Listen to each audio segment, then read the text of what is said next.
Kamusta mga brad? Magluluto nga pala tayo ng sinigang na hipon. Ang una kong ginawa nga pala dyan, magtanggal ng mga papaan ng hipon at saka yung sungot niya, yung nakakatinik. Tsaka yung mahaba sa dulo ng kanyang nguso. Yan, tinanggal ko na yan. Hindi ko din alam ang tawag doon, kaya kayo nang bahala.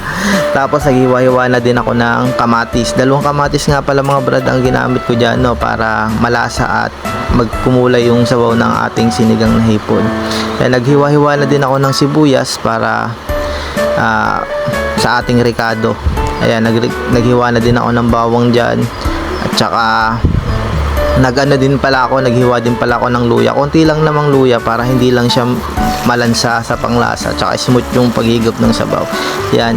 Ginisagisa ko na din yung sibuyas, yung bawang, yung luya. Sama-sama na yan. Tsaka nilagay ko na yung kamatis.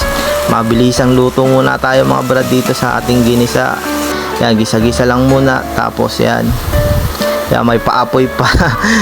Pero sa totoo lang, nakakatakot din pagka nagpapaapoy ng ganun. Baka biglang lumiyab ng malakas. Naranasan ko dati na lumiyab siya ng malakas. Pag napadami ata yung mantika, lumiyab siya ng malakas. Binuhusan ko ng tubig. Dati yon.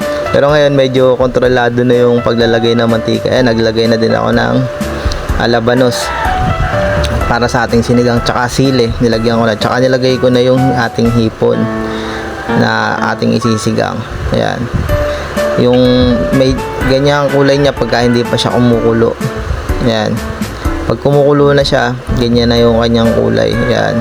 Tinanggal ko nga pala yung mga bula-bula na lumalabas dun sa ating sinigang para malinis siyang tingnan. Pwede din naman siyang hindi tanggalin, pero sa akin tinanggal ko siya. Ayan.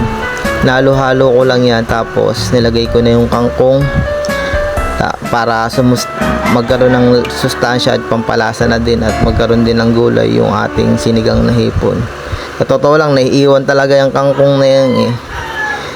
Tsaka yan, yung sinigang mix na pampaasim ng ating hipon. Ayan, halo-halo lang. Yan, luto na yung ating sinigang na hipon. Maraming salamat mga brad sa palaging panunood.